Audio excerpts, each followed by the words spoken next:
Welcome to BatYard's Finest, bringing you the finest of Batman and Superman in pop culture. From Metropolis, I am Josh from BatYard Productions. And all the way from Thame, I am Leah.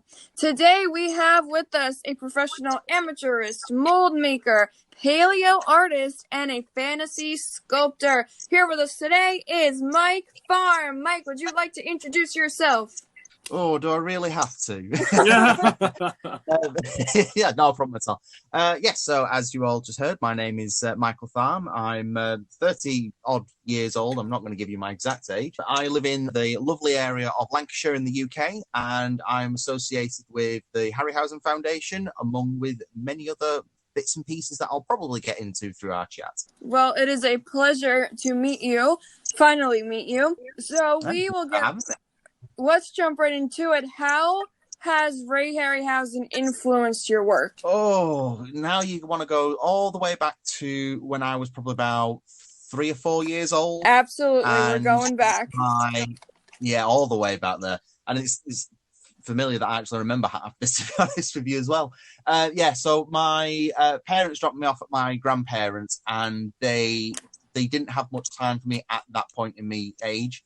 So they just threw me in front of the TV, and they taped films off the TV. And three of the first films that they introduced me to was 1933's King Kong, The Beast from 20,000 Fathoms, and the 1960 Monster Zero Godzilla film. And from that moment on, I was a monster and creature kid. I don't care what it was, as long as it was entertaining for me.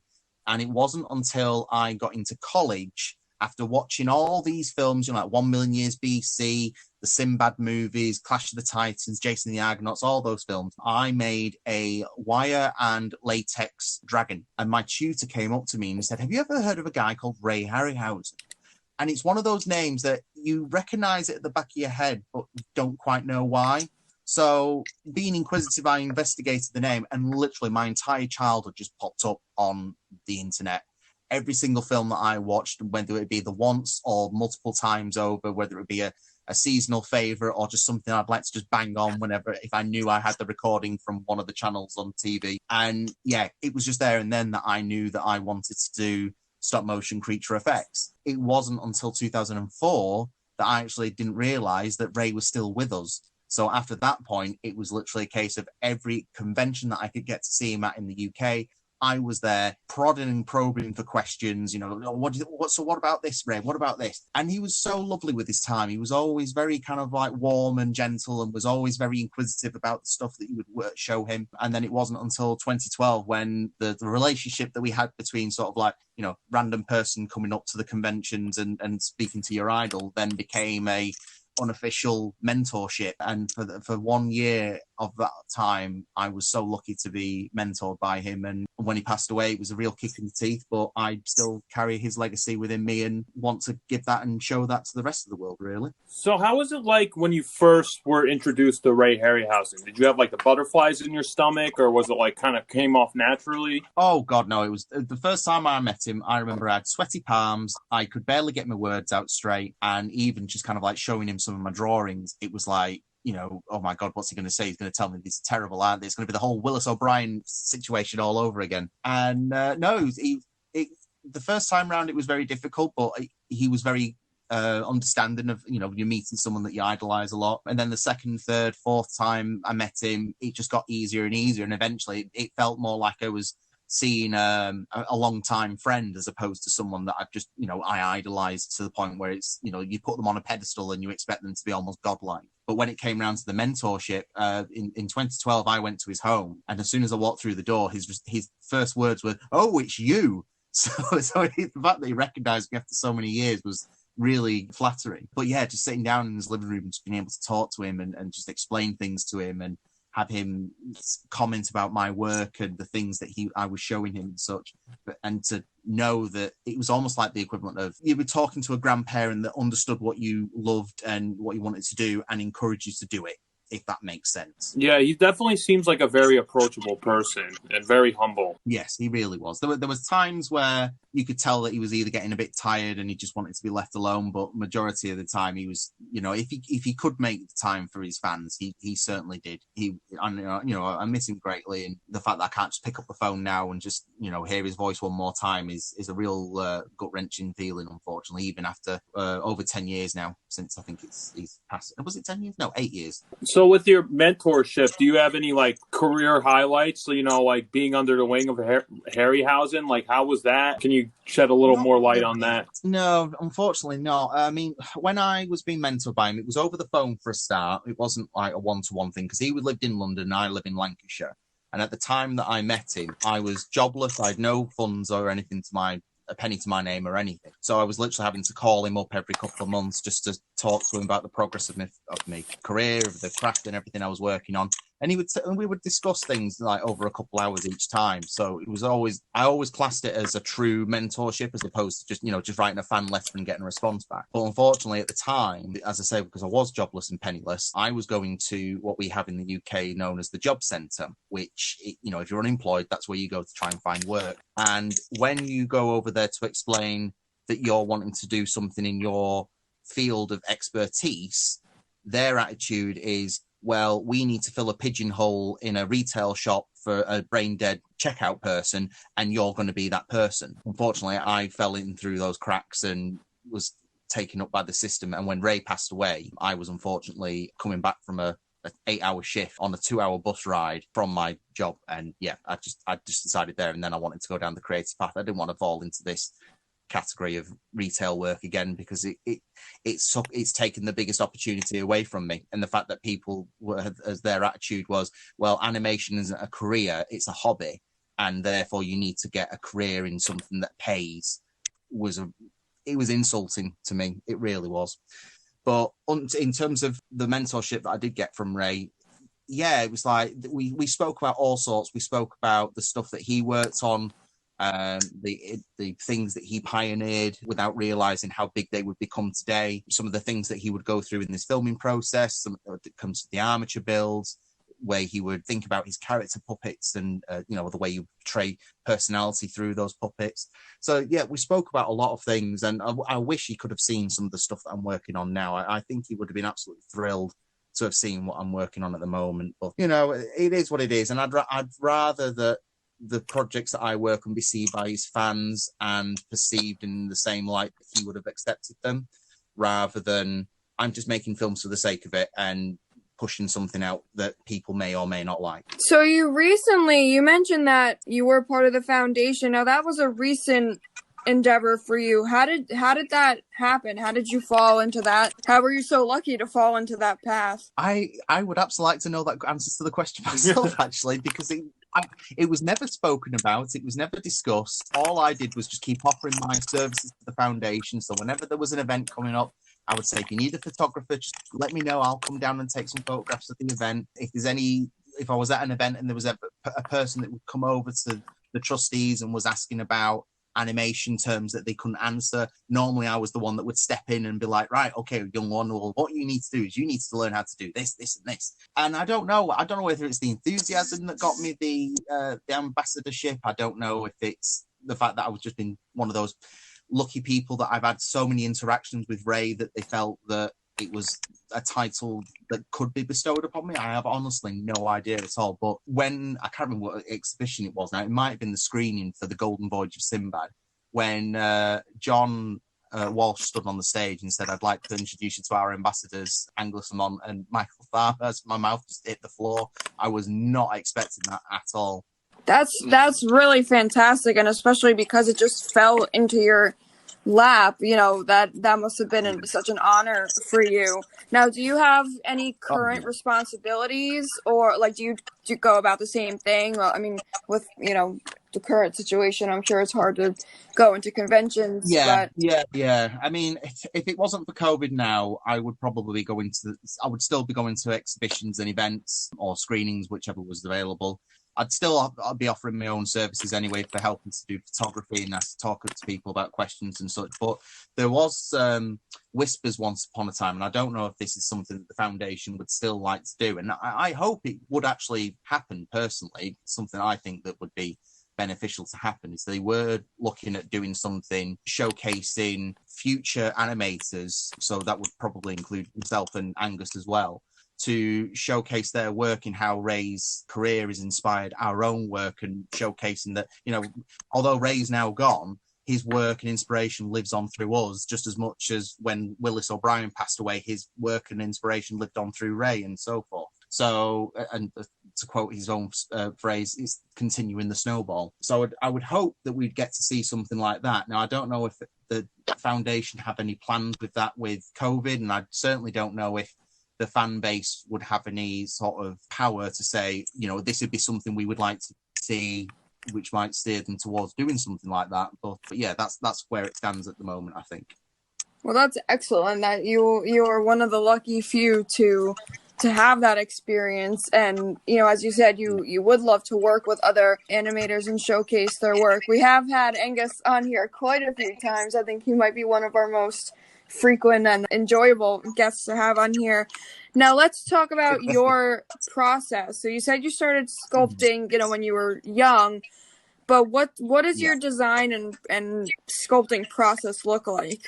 So I'm very much creature orientated. I try and avoid doing anything that's humanoid or human explicitly, mainly because I think that there's enough of those people in the world that can do that 3 times better than me already. So I have no desire to do anything like that. However, when you start getting into more like creature designs, now this could be something like humanoid in the same in the shape of Creature from the Black Lagoon, for example. I love doing that sort of thing. And then normally my process goes down from creating a backstory in my head about what the character should be about. Then I'll start doing sketches and concept designs, trying to find the shape and the flow of it. And even then, when I begin sculpting, the process evolves as I go along. So when I draw something in 2-dimension, it doesn't always look the same in 3-dimension, because there's certain ways that, I don't know, it's almost like every time I run my finger over a certain surface, I think, actually, this needs to be more bulbous, or maybe this needs to be a bit slimmer, or maybe this needs to be more spiky and this bit more smooth. So it changes throughout every level of process right until the very final design. And even then, when I start thinking about, right, okay, so this is not going to be a creature concept, this is going to be a sculpture, or this is going to be something that needs to be turned into an animation puppet, which will then, of course, alter the design of how I do this, whether it's going to be in a dramatic pose or something that kind of emotes that there's thought process behind the eyes of the sculpture, or if it needs to be in a T-pose or something that's going to be easy to cast. And even then, I'm always thinking, right, okay, so if I'm going to cast this, I need to do so many pieces for this mold in order to make sure I get a decent copy of it and not just risk an air bubble getting trapped somewhere, or, you know, something's not going to come out quite right because it's not quite the right shape. Yeah, can you elaborate a little bit on your Wildlife on Mars project? I've seen your trailer for it, and it looks fantastic, and I definitely get some Jurassic Park vibes while watching it. Can you kind of explain that a little bit? Like how did that project get started? Okay, so back when I was doing my university degree, doing my BA degree, so this was like 2002 to 2005, I wanted to do something for my final film that hadn't been done before. And throughout all of my education, I was looking at everyone, what they're doing. And all they were doing was like Wallace and Gromit, Morph, who's the other one now? Leica sort of stuff, Nightmare Before Christmas sort of things. And, you know, that's all fine. I haven't got any qualms about people doing that sort of thing. But the way I was thinking was, right, okay, so if this was back in the 1920s, doing something like that would have been revolutionary. You would be easily seen wherever you put this film. But now you're effectively a drop in an ocean, and no one's going to get to see it unless you happen to be in the right place at the right time with the right project with the right people. And I didn't want to take that chance in being this individual that was going to be sat out there churning out work that was just almost mimicking other things that people are already doing. So I thought, right, okay, well, my strength is in creature designs and creature effects. I'll do something that's to do with that. And my first original idea was going to go down towards sort of like doing a homage of Jason and the Argonauts in some ways, because the first year film that I did was actually a 3-headed Hydra to a music score. And that was already too complicated. So I thought, no, I'm not doing anything like that. That seems daft. And then I thought, okay, well, what about something to do with what's currently in the media. And in the tabloids at the time, there was a lot of commotion going on about water being found on Mars. So I thought, okay, so if they've got water on Mars, that means that there could have been life. So what if life was on Mars, but not in the way it's always been depicted as literal, out of this world aliens, to the point where you would think that how's that even anything close to what we would have in our solar system? And then it started to dawn on me about doing dinosaurs on Mars. And I thought, has anyone ever done this concept before? And I researched everywhere, trying to find TV shows, radio documentaries, comic strips, anything that could be like remotely similar to dinosaurs on another world. And the only thing that I could come up with was the Planet of Dinosaurs from the 1970s. But even that was based in the future, not in a present or a previous decade. So I thought, by doing something about, what if Mars predated Earth? Mars had evolved life, and everything that we was associated with Earth is very similar to how it existed on Mars, but it's twisted slightly. So everything's almost like it's a hybrid of something, or it's two versions of something that's been merged into something else. And the more I thought about it, the more the idea gave more traction to me. So when I finished my degree in 2005, I had a 10-minute short film of when I look back at it now, it seems very cringy, but there's a couple of clips on my YouTube channel. So if anyone did want to go out there, they could find them quite easily. But the premise was very kind of basic. So it was herbivore gets eaten by carnivore. Next scene was another herbivore gets eaten by another carnivore. And then the third scene was carnivore gets eaten by this earlier carnivore. So it was very, very basic, very, very cut and dry. The scenes on their own were quite dramatic, but when you put everything together, it was just a bit difficult to watch for 10 minutes straight. So between 2005 and 2012, I was constantly dipping in and out with ideas for what I could do for a remake of this, whether it be a TV series or a film, or just something like a little short film of some kind. And it wasn't until 2011, a friend of mine at an animation festival I was volunteering at said to me that there's an online storyboard contest for Ray Harryhausen. You should enter. I thought, I don't know, I'm not very good at storyboards. I've not really got any good ideas. And, I don't know if that'd be something that I'd be worth doing. And he just kept pushing me. He said, no, go on, Mike, you can do it. You can do it. You've got the skills for this. I know how much you like talking about Ray, and I know how much you respect him. So I think you'd be the perfect person for entering this. So, all right, okay, fair enough. I'll have a go then. So that night, went home, and all the ideas I was coming up with were just flat and basic, and they weren't really a patch on anything that I'd done previously. And then I thought, well, actually, I have got all this wildlife and Mars material that I've been working on since 2005. Maybe I should rethink about doing that. So I took the classic premise of a Triceratops and a T-Rex fight. Everyone likes a good fight in that sense. And I started to play the score from Peter Jackson's King Kong, the Tooth and Claw track. And I listened to that repeatedly until I started getting this visual picture in my mind about what was exactly going on. Started storyboarding all the thumbnails down, took those thumbnails and developed into little drawings. And finally, when I actually had a basic storyboard, I thought, right, okay, let's look at this contest. Let's see what the deal is. So the deal of the contest was that you had to create anything from a 3-block to a 12-block storyboard. It had to run for about 3 minutes long, and it had to be anything that was referencing race, creativity, and creatures. So I thought, okay, I'm going to get this down like an absolute hammer on a nail. So I went straight through, did the whole storyboard, sent it in, and was probably one of 2 or 3 people that already entered their entry, and started panicking when more entries started coming in. And some of those entries were really, really good. And then other entries were just kind of like, whoa, where are you going with this? And I can tell you now that one person's storyboard about how their daughter grew into a giant and then ate her father was not very much a Harryhausen thing, nor was looking at someone's menstrual cycle being classed as that woman being turned into a monster. It's like, that's okay. The only correlation I could see with that is like Ray Harryhausen, like story, like his story fairy tales. That's the closest thing I can see to a connection there.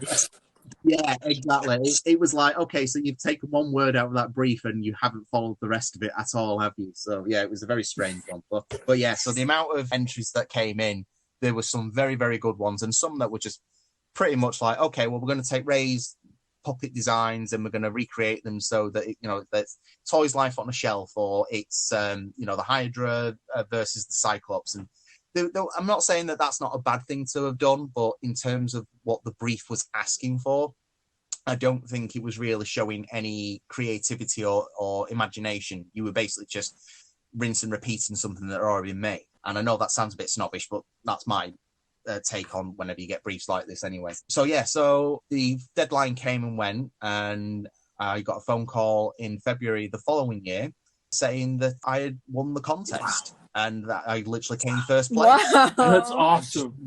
I know. And the funny thing was as well is that I didn't even read that far down into the brief because I was so bothered about what the brief was inquiring. I didn't actually realise what the winner was going to get. And the winners were going to get a tour around the National Film School of Film and TV in London, a visit to Ray's home, and getting their short film screened at the BFI in London. Oh my goodness. So I was in an absolute tizzy, thinking, oh, great, so I can finally get Wildlife on Mars made, and everyone's going to love it. And this, I was so high and up in the air about everything. I was so excited. Get the phone call off the person at Don't Panic. And I said, okay, I've got everything sorted. That everything's absolutely fine. I'll pay for my own travel to come down to London. I'll do this, I'll do that, not a problem. I just need to know how much money are we going to be getting for the short film, and how long do I need to have them so I can work out a deadline. Knowing that most on contests, when they do these sort of things, will give you like a small cash prize so you can invest money into your materials and stuff. And normally, if it's stop motion, you're probably looking anywhere between 6 months to a year to do a 3-minute short. And a response was, right, well, there's no cash, unfortunately, so you'll have to provide all the materials off your own back.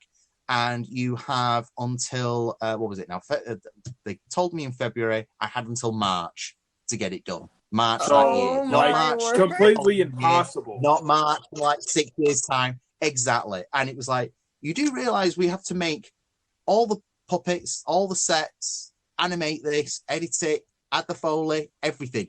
Yes, but we still like you to get it in March the following month. It's like, okay, well, I'll do you a deal. I'll make one prototype puppet, and if it goes down well, then I'll look into getting the rest of the film made. And luckily enough, they agreed with it. And afterwards, I was just like, did these people even realise what stop motion is? Or was it just one of these off-the-wall ideas about getting some famous animator to come in and do this Even idea? The greatest stop-motion animator in all the world wouldn't be able to do that in that deadline. I don't know what they really expect.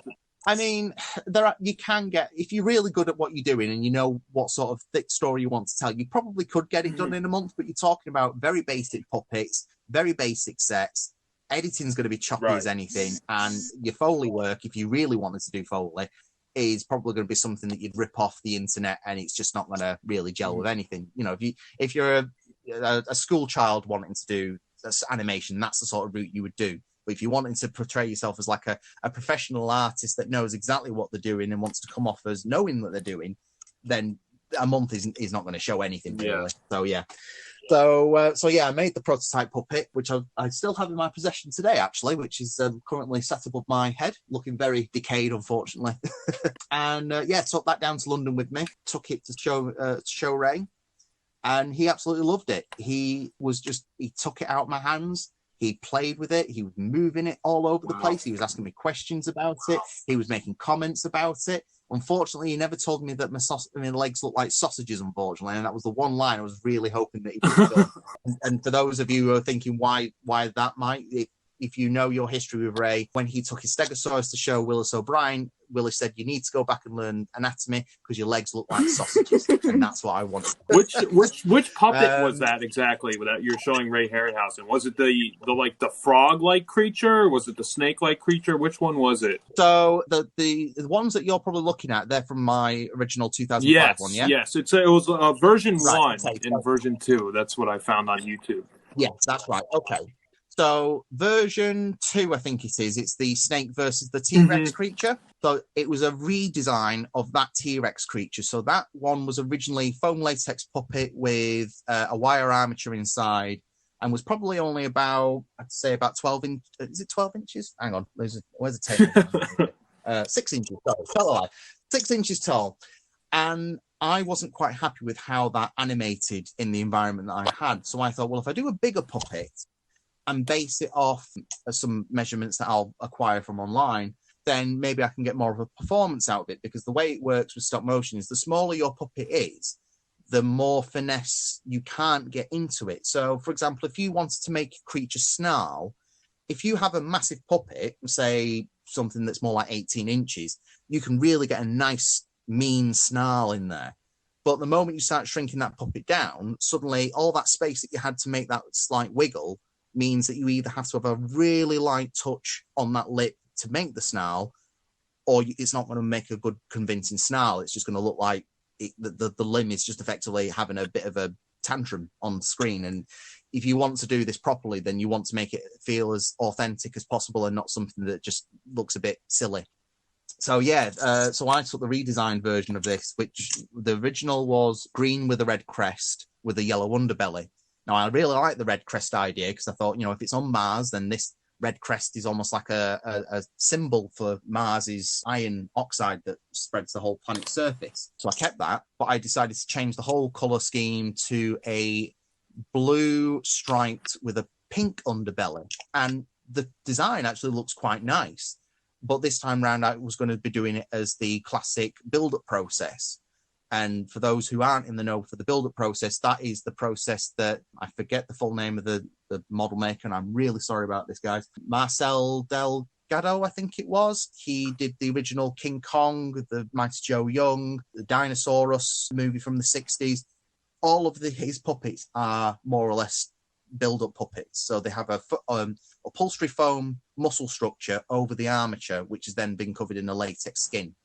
And I wanted to dabble in that myself to see whether you would get a bit more structural ingenuity from that than what you would do with a cast puppet in foam latex. And the tests that I did of it, which are again on YouTube, were quite nice. But going back to my discussion with Ray, yeah, he loved the design of it. He said that he didn't like the small arms because he thought it was just more animation that wasn't really necessary. He liked the idea that it was blind, but he said because you can't tell that it's blind, that there needs to be more emphasis on, why is this creature blind? But the one thing that he really said that stuck with him the most was, but why is it blue and pink? And I said, well, it's a predator. I wanted it to be able to sort of like blend into the background and such. And he said, but if it's blind, why does it need to be colourful? And I thought, that's a good point. Why does it need to be colourful? So I really went into researching, what colorations can blind creatures have. I mean, obviously the cave types that you do find tend to be all white or translucent. Well, there's no way you're going to be able to do a translucent stop motion puppet, and having a white creature in a jungle is almost a bit, call them out before they've even got out of the shadows. But then I started thinking, well, actually, maybe I need to reverse think this a little bit. Maybe what I should look at doing is making this more like it's a predator that you think it has eyes, but it hasn't. And what I was immediately drawn to was orcas. Because although orcas can actually see and they have eyes, everyone always automatically goes straight for those white spots behind the eyes. And I don't know whether it's just me, but I know when I look at them, I immediately see that white spot as that's the eye. That's where the personality for this creature is coming from. And I duplicated that design into my own remake of this third generation puppet now. So yeah, I mean, I disagreed a little bit with Ray in the small arm department because I thought, I want this to be something that was reminiscent of Martian life, and a lot of Martian text that gets publicized tends to have them as four-armed creatures. So I thought, well, I'm going to play on this a little bit. So the small arms are reminiscent of a T-Rex. So a kid can look at this and say, well, that's a T-Rex, Dad. And because it's got the forearms, a grown-up can look at this and think, okay, well, that's definitely a Rex of some kind, but it's got four arms, and that's cool. And there's just so much that was discussed about it. The fact that Ray looked at my concept designs, the Alloceratops, and said, oh, it looks like a cross between an Aceratherium and a Triceratops. And I just fist pumped the air at that point. It was like, you got it right, Ray, you got it right. So, yeah, it was a lovely conversation with him. And I remember as I was leaving, he said to me that, you know, when you finish your film, I'm really looking forward to seeing this. You're more than welcome to come back and watch it with me, and I'll show you the rest of the house. Because at that point, I hadn't even been anywhere outside of their TV room. So unfortunately, I never got to see the Cyclops on the stairwell. I never got to go upstairs to see Ray's office. And I definitely didn't get a chance to see the cabinet full of his puppets, unfortunately. I did see the Allosaurus on the side table. That was quite interesting to see. What was the other thing I saw? There was another one. Oh, the painting that's in the Tate at the moment. I forget the name of it. The Greek scenic one. Everyone's seen it. It's on all the photos. Oh my gosh, that's like a dream. I mean, that's like a once in a lifetime opportunity. Yeah. Like, not many people are gonna have that experience of Ray Harryhausen touching their puppets and like being able to have a conversation like that. That's utterly amazing. Like, I can't imagine we're how that speechless feels over here, and it didn't even happen to us. Yeah. No, it was such a memorable time. I mean, when Big Bang Theory came out, there was a moment where Sheldon Cooper's character was given a gift by one of the characters, Penny, with Leonard Nimoy's DNA on it. And because Ray had touched my puppet, I thought to myself, that's exactly how I would react. If I knew that I could extract Ray Harryhausen's DNA off my puppet, I could clone my own Ray Harryhausen. That's amazing. I mean, that's really cool that he offered to watch your film with you. You know, I mean, I know it's an opportunity that's not you can't have at this point in time, sadly, but it's even amazing that he offered that to you. Is just like you should cherish that moment. You know, that's fantastic. Yeah, I really do. I mean, it's a shame in some ways that when we were talking originally and he said, "Oh, I'm quite happy to mentor you," it was never officially published, because at the time I thought, right, okay, well, he's offering to mentor me and I'm going to have to stay quiet about this, because I didn't know how this was going to repercuss not just within the foundation but within the general public. So when he passed away, I felt that me saying anything about it was then going to be, okay, well, you know, you're just making this up, like, you know, no one's going to mentor you or anything like that. And then when I started talking about it, it made me feel better, but then it still has that lingering thought at the back of my head of, is anyone actually going to believe this, or they're just going to think I'm one of those like crazy stop motion fans? It's like, oh yeah, I was mentored by Tim Burton once. Yeah. What was it? He said hello to me in the corridor once. I mean, I would believe it from the animation from your most recent trailer of your creature, your Mars project. I would totally believe it, because your creatures in that segment are utterly fantastic. I just love how they move and they look like, you know, I could totally see the inspiration with Ray Harryhausen in your trailer. And I wanted to ask you, in your trailer, you managed to get Clayton Foriti for the narrator. I know he's a big Jurassic Park YouTuber, and once I heard that voice, I'm like, yeah, I know him. You know, I know that voice. And then I was watching, I watched it and I like looked down and I saw his name in the end of the credits. I'm like, oh, that's actually, that's you know, how did you manage to get him? Like, he and I are actually good friends, actually, conveniently enough. I'm involved with the Jurassic Park fan base a fair bit, and I actually co-host on a podcast called the Missing Compies podcast. So whenever we get a chance to talk about Jurassic Park, Jurassic World, creature features in general, that's where you'll always find me waffling on about some thing that I've seen that I think is absolutely amazing. And my co-host, or co-host, I should say, we developed to three now. We're always either debating whether we actually have good taste on these things, or whether we're absolutely, what's the word I'm looking for? Come on, Michael, English words. Idiots for thinking that such a wonderful thing to us is terrible by other people's standards. But yeah, me and Clayton, we've known each other for probably the best part of maybe 2, 3, maybe even 4 years now. So when I was looking for a voice for my trailer, I wanted something that wasn't going to be, you know, in a world where things go wrong. I didn't want that guy. I wanted something that felt like it was not quite something from the 1950s, but not something that was from the 1980s either. And listening through various people's voices that I know, especially in the Jurassic Park fandom on YouTube, Clayton was the one that kind of like really screamed out to me the most that he should be the one to do the trailer voice. So I approached him on our WhatsApp group, and he was absolutely thrilled to work on it. So yeah, I was really grateful for him to doing that. And I felt like I was forcing him to do it in some ways, because it was literally a couple of weeks before the deadline. I was like, Clayton, I need your voice. I need your voice, Clayton. Clayton, I need your voice. So it's like, I'm a very humble person. I don't like to pester people too much about stuff. If it's something that I know that is important to them, then I'll pester them. But if it's important to me, it's like, nah, it's not that important. Take your time, mate. Take your time. So no, I was really grateful that he did it, and I think his voice works absolutely perfectly for it. But there was a lot of it that I was thinking, right, okay, I want to imitate the original trailer to '93's Jurassic Park, but then I wanted to add some truth to it. So I would really research into all the official Mars stuff that went on in the '90s. So things like the Bill Clinton press release where NASA found the Mars pieces, the labeling of it, the true name for the microorganisms that they thought that they found in these blueprints.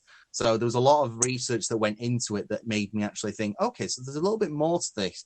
And it almost changed the concepts of what Wildlife on Mars is, where it was originally a fantasy documentary about what life might have been on Mars, to now being, well, if these are micro fossils, and we've got water on Mars, and we've got all this exploration going out to Mars, think of it more like this is a parallel universe where Mars did get going. This, life did evolve on Mars. Earth is like a hit or miss question, but Mars did get going, and this is exactly what we found.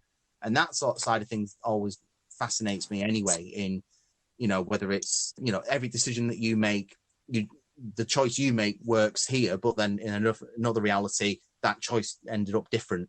And there's a little theory of mine that that's what your deja vu dreams are, that it's a moment in time where you can predict, if you do exactly what happens in this dream, then everything will be fine. But if you go against the grain and do something different, then something dramatic will happen. But, that's a personal theory. There's no evidence of it happening or anything. We can neither confirm nor deny. Yeah. No, I mean, it seems like a lot of your stuff is based on some truth. I mean, I believe in the next decade, we're going to be traveling to Mars. So we might be able to find one of your creatures on Earth. We never know. So, well, I'm hoping that there might be something there. Originally, when I did the original ending for the first Wildlife on Mars back in 2005, there was a little ROV that would go past the camera, and there would be a skull of one of the creatures in the foreground, like hidden within the rock. And I kind of wish that I'd done something similar to that now. And there is a storyboard of that version in there, but I don't know if it's going to get filmed or not because of the whole COVID thing. But yeah, it would be nice to know that now, although we're sending ROVs and robots and everything up there, that's fine. But they only can do so much that a human can do. So when we do start getting astronauts up there, what are we going to find? Are we going to find fossils buried in the stones? Because at the moment, all these robots seem to be doing is just drilling a tiny little drill piece and sending dust back. They're not bringing chunks of rock back. They're not physically exposing what they think might be something in a piece of rock and chiseling away at it bit by bit to expose something larger. They're only sending back samples. So in terms of what we know of Mars, there's a great deal of information there, but not to the point where you could say, okay, well, this area had an ecosystem. This area had aquatic life throughout this entire basin or anything like that. So we can say certain things about it, but I would like to think that my film in itself is what inspires other people to ask those questions and to go out there and pursue a career in NASA or microbiology or anything really that's related to pursuing our knowledge for the future, rather than just looking back at the past all the time, because the past will teach you things of what to do, not to do now, but it doesn't teach you how to advance yourself. Yeah, how to expand the horizon. Yeah, exactly. No, that's very interesting that you say that, because so many works in pop culture, like say Star Wars and all these comic book characters, have been like inspiring scientists to kind of prolong these dreams and to expand the horizon and be able to kind of touch the impossible. So I totally agree with what you're saying. Yeah. You just mentioned that you do a podcast time to time with Clayton Ferretti. Is there like what's can you elaborate a little bit more on the podcast? So it's not with Clayton per se. He comes on as a guest with us every so often. It's with yes, okay, it's all right. So it's me, my friend Justin, and another UK friend of mine, Paul. Basically, we come on as every Sunday, or mostly every Sunday. There are times where, of course, the time difference is a bit of an issue, but then, of course, Justin has a full-time job as well, so his real-world stuff has to come prevalent to everything else, unfortunately. But, you know, when we record, it's quite fun. But yeah, we mostly go through the unmade scripts for the Jurassic franchise.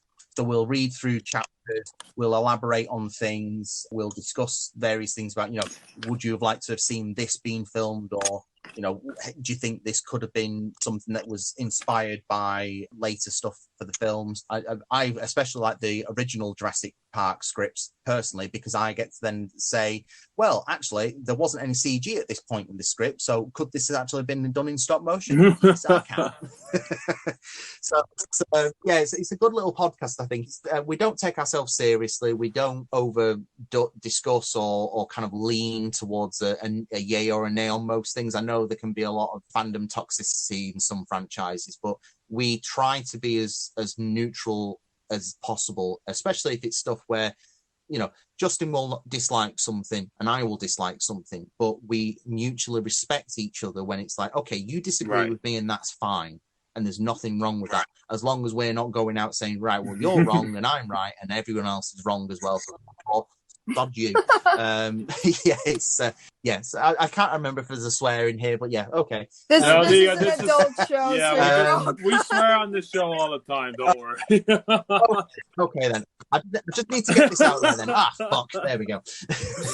So, I was just going to ask you, what's the name of your show so our audience can find it? So it's the Missing Compies podcast. Yeah, you can't miss the logo, to be honest with you. It's a Jurassic Park logo surrounded in green with green compies. And one of these days, I am going to redesign it, because I look at that half the time and think, you can't see anything because it's all green. Well, that's how they camouflage, you know. That's their little prey item, you know, so they're hard to see. No, that's true. But yeah, no, it's a good little show, and we don't just discuss about the scripts as well. We also talk about the models that have been released by places like Chronicle and NECA and what have you. We discuss Jurassic news as well, so we don't try and go down the spoiler route, but sometimes if there's been slow news, which it has been for the past 9 months really, we will talk about things and elaborate on things, and we try not to listen to anything in the form of leaks per se, because I know there was one point where I think there was a whole script spiel or something that was leaked online, and some of the community picked that up and was running wild with it, but we try and avoid that sort of thing, because at the end of the day, it's like, this is quite early days, and especially with COVID going on, we don't know what's going to happen for the next year or the year after that. So if there was any point in discussing it nearer the time, fair enough. But for anything that's leaked now, potentially in 12 months' time, it could be changed and rewritten, and it might never appear again. So we don't cover that sort of thing. But no, it's a good podcast. We get the occasional guest on as well. Like I say, Clayton came on a couple of times. We've had my friend Mike Peel come on, who worked on the film The Descent back in the early 2000s. Wow. So we had him come on. You know, quite the crowd. Oh, trust me, I've got a few friends on my friends list that I would love to get on the show, or even just like get on podcasts in general. I mean, I'm acquainted with Randall William Cook, who did a lot of the effects for Ghostbusters, and what's the other thing? He did the stop motion stuff for The Thing before it got cut.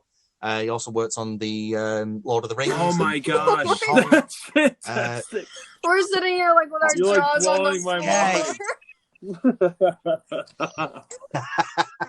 It's strange how I end up with these circles of friends. I mean, don't get me wrong, I'm not like on the phone to them every weekend saying, "Oh, hey, Randy, how's yeah, but if you needed to reach out to somebody, you definitely could. You know, hey, I'm doing this thing. Yeah. To quote Bela Lugosi, you could pull the strings. Yeah. You know? Yeah.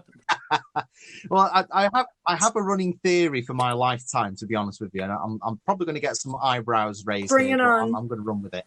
Where I was born and grew up, I was born in a place called West Orton, which is just outside of Bolton in the northwest of the UK, right? In that same hometown was Robert Shaw, who everyone remembers as Quint from Jaws. So every day I would walk past his birth home going to school for 5 years straight, okay? So when it came to working on my first animation job in Ireland, I discovered that his last home of occupants before he died was literally an hour's drive away from where I was working. And I went over there, got a tour of the building, because it was, although it was still privately owned, they still allowed people, fans of Robert Shaw, to come and visit the grounds and get a tour by the groundskeeper who was originally employed by Robert in the first place. So you get to see the jetty with his name on, you get to see the orchard that he grew up in, you get to hear all the unfortunate stories, and especially the one where he suffered his heart attack and fatally died on the road. But what I didn't realise, and it wasn't until maybe about 2 or 3 years before getting that job in Ireland, Robert Shaw starred in a Harryhausen film. No, I can't recall. Golden Voyage of Sinbad, no the way. Oracle that comes out of the water. I didn't That's even Robert know. Shaw. And for the longest time, I would look at that face and think, he looks very familiar, but I can't tell why. And now I know, it's Robert Shaw. He came in last minute and read his scripts on the day, sat through the chair for the makeup and just did the lines and got paid and went. It's like, flipping heck. So there's all these like tiny little strings that connect me to all these people, and sometimes it's very insignificant, but it's almost like, oh, I just happen to be in the same area as this person grew up and they're a Harryhausen fan, or it's that there's a massive instinct there for people to be connected up to me, and I don't understand why, because there's a couple of people that have added me on Facebook in the past year or so that are industry knowns, and I'm not going to drop name those, mostly because I can't remember what the surnames are. Okay. I don't want to be offensive, but also it's like I don't know. We don't want to dox anyone. Their names now thinking about it. Yeah, exactly. And yeah, it's just wonderful that, and I don't know what makes these connections. I don't know if it's like it's the universe that's pulling the strings on these things. It's the fates that are bringing it together, or whether it's just chance. But the fact that it is happening to me, I'm eternally grateful for, because if you said to me as a 10-year-old boy coming out of going into high school, that you're going to be an ambassador of a foundation that you have grown up with throughout all your childhood, and you get to animate creatures and monsters in stop motion for a living, I would have laughed. Yeah, right, jog on, mate. So yeah, I am really grateful that everything's happened the way it has done. I mean, this year hasn't been fantastic. As I said before, COVID has been an issue. It's shut down production on Wildlife on Mars for 9 months, and that's been really difficult to do. So I've missed Ray's centenary, not being able to go up to Scotland and see the opening of the exhibition. And I know the exhibition's been extended, but you gear up for this for 3 years of your life to then effectively be knocked out by the most microscopic, insignificant thing compared to anything else in the world. Yes, I was actually about to say that. That's funny. Yeah, it's might be one of the most powerful things. It's just like a little microscopic thing, It's crazy. It's always in the back of your mind. There are times that I've heard some real interesting conversations at the back of taxis about where this virus has come from, and it's like, okay, yeah, you're one of the tin hat crowd. Yeah, I know. So, but the more you hear about it, you're like, maybe they're on to something. And then you think about it, you're like, maybe not. Very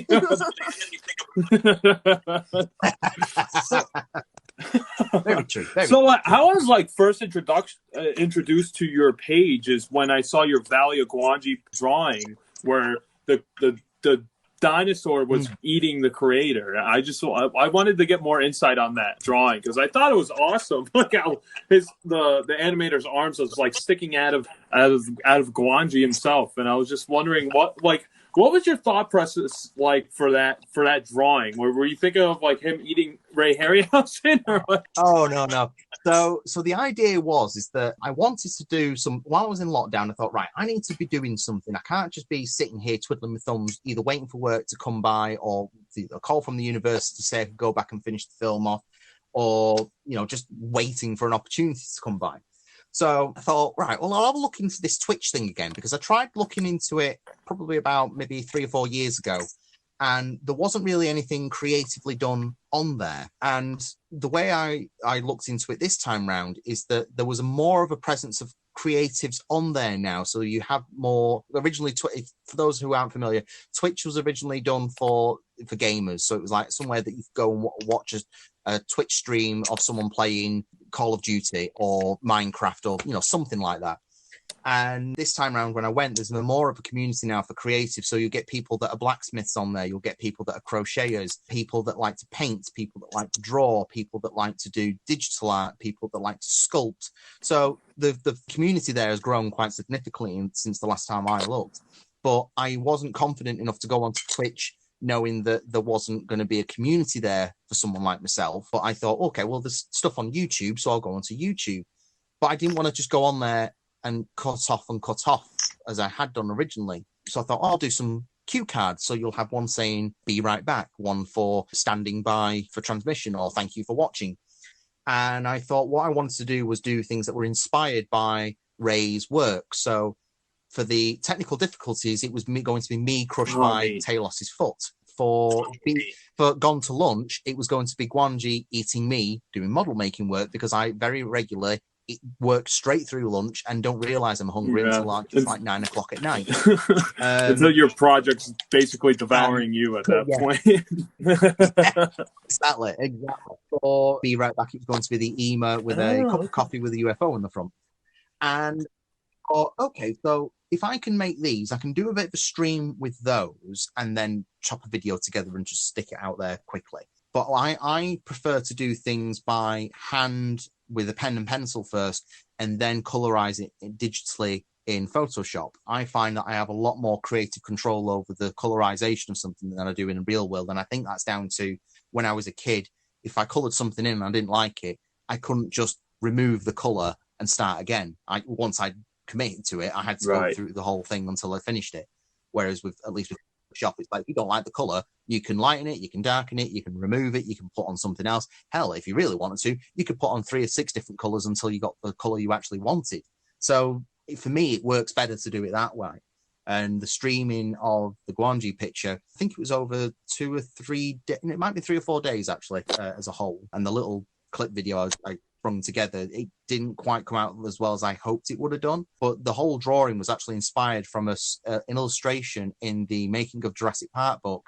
Back in the storyboard section, I forget the original artist that worked on it now, but he did a sketch of a storyboard artist being eaten by a raptor. And it's a very similar setup, it's just slightly more loosely based. And I wanted mine to be more, okay, well, this is me doing it. What am I going to put in? Well, I'm going to be sculpting clay sculptures that I'm going to animate. And the dinosaur that I want to eat me, I want to be more like a Ray creation than something that's just kind of like pulled out of my head. And I actually spoke to Alan Friswell as well, the Foundation's restoration person for Ray's models.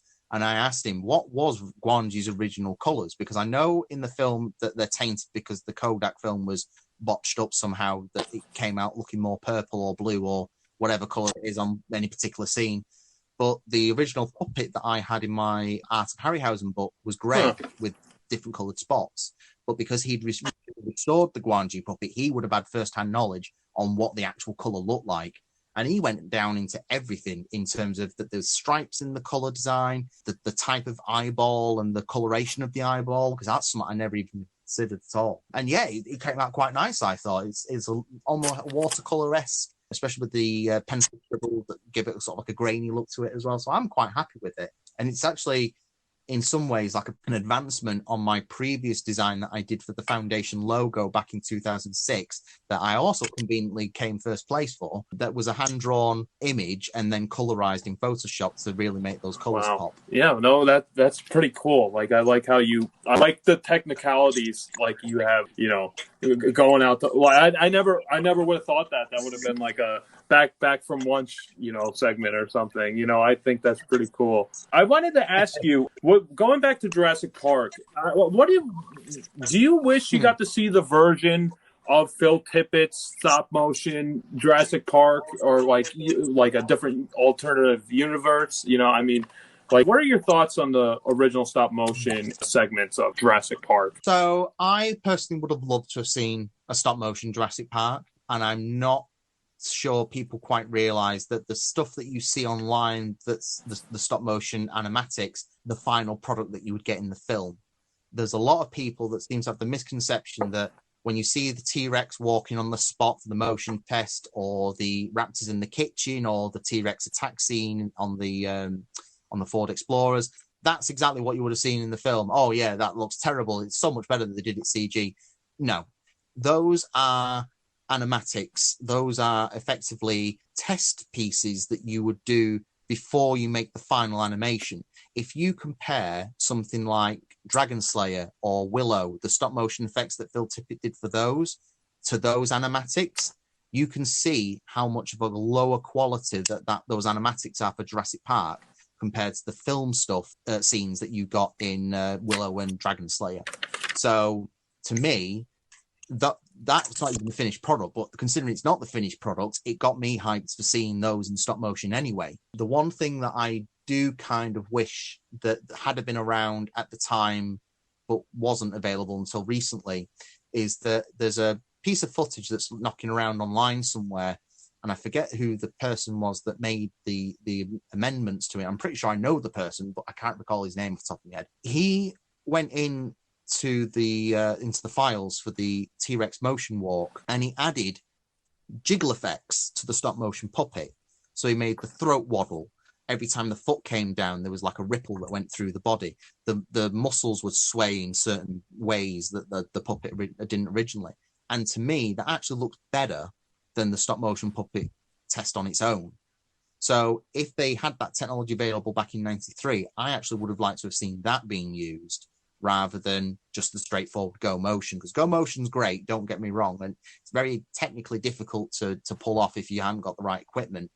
But at the same time, there's a sort of cheat with Go Motion that it works well for something like a robot. So when you see Go Motion in RoboCop with Ed 209 and what was his name now, and the RoboCop 2, Bane, those puppets work well with the Go Motion. But anything that's fluid, there's a inaccurate motion blur with living things than there are with static things, if that makes sense. So when you see something alive moving around, yeah, you can add Go Motion to it and make it blurry, that's fine. But it still doesn't make it feel alive. You need those forces of gravity pulling the physics of the body and the looseness of certain parts in certain ways. And you can do it in stop motion. It is achievable, but you're talking about extending your timeline to do it greatly. And then your armatures are going to be massively overcomplicated. You've got to make sure that all those parts that are then being put into certain positions can go back into position, because sometimes they don't always work like that. Sometimes they'll crumple up on themselves and you have to physically get into the puppet to straighten it out, and that's a nightmare in itself. So yeah, I'm very much one for hybridizing stop motion with CG. I think stop motion goes so far, but CG can push it a little bit further, that brings more life to these puppets. And that's what I was trying to do with Wildlife on Mars, is I wanted to give that essence and ethic of, there's very much a Harryhausen, Willis O'Brien, Phil Tippett inspiration here, but I want to just push it that little bit further to make it more realistic, so a modern audience who have already been oversaturated with CG since the 90s to have something that feels more accustomed to what they're used to without detracting it and saying, okay, yeah, it's just another CG thing. So, I'm going to ask you a very difficult question. What do you consider to be your favorite thing that you've made? If you could pick like one or two, I know. Are you talking about puppets or like anything? If he could pick like I really like, that's the one. That's the highlight. Right. It would have to be then, considering that I absolutely love my Aliceratops because it just feels natural. The motion that it gives is spot on. I've never had a bad performance out of that puppet, but it would have to be the second generation Rex that Ray held, because Ray held it. Ray commented on it. Ray passed judgment on it, and it came out with flying colours. And nothing can ever change that again, unless, I don't know, Phil Tippett came along and was like, yeah, actually, I like this other puppet that you made, and yeah, I hate that other thing. Yeah, what was they on about? Maybe then I might have a bit of a judgment call, but yeah, it's like, if there was ever a moment I felt like a 18-year-old Ray in the presence of Willis O'Brien talking about something and just gaining something from it, that would have to be the moment. Because I think with every artist, and it doesn't matter whether you're a photographer, a painter, a sculptor, an animator, a digital artist, it doesn't matter. If you're a creator through and through, if you aspire to be like somebody, and especially somebody from a certain period of time as well, because I find now that there's a lot of creatives now that have a bit of an ego about them. And I can tell you a bit of a story from a friend of mine who works at Animation Magazine. He went to Annecy in France, which is one of the biggest animation festivals in the world. And he got the chance to meet Matt Groening for doing The Simpsons. And he had a couple of people in front of him. Most of them were girls. And he was very chatty with them, very lovely, you know, very sweet, very kind of like, oh yeah, don't worry, sweetheart, you know, we'll get things done for you, don't worry. And then when he got his introduction, he suddenly went very cold, signed his piece of paper, and then went, right, okay, thank you very much for your time. And to me, that was like, if you were a fan of Matt Groening at that point and you were gushing over him, you were waiting to, and you just got that treatment, I would have been crushed. I would have wanted to stop doing anything creative at that point, because if Matt Groening doesn't respect me as a person, then what's the point in anyone else trying? So I think choosing your idols is definitely important. So if you idolize Phil Tippett, Harryhausen, Willis O'Brien, they're the great ones to go up against. And to be honest with you, most stop motion animators that I know of are pretty decent people. So if you're idolizing anyone in stop motion, chances are, as long as you don't badger them too much, they're really lovely people. But anyone else in other mediums, and I can't vouch for all mediums, so you know, you're gonna have to take it with a pinch of salt what I say next. Be very cautious about them, but don't allow their judgment to form who you are. When Ray told me about the small arms and said, I don't like the small arms, I think there's something that you should leave out and not animate, I could have done that. But I stuck to my guns, knowing that, you know, my ideas in the back of my head for why they exist. It's not I've just thrown them in there for a laugh. So, you know, there's a certain element of, you have to know what inspires you to be able to take something that you want and bring it forward, but not listen to the judgment of others that you either perceive as your peers or your mentors or idols or whatever, and take that as the gospel truth. You know, it's their interpretation. It's they can give you their insight, and they can certainly give you their experiences, but it's your creation at the end of the day. You need to take it where you want to take it. If you like it, that's great. If everyone else likes it, that's a bonus.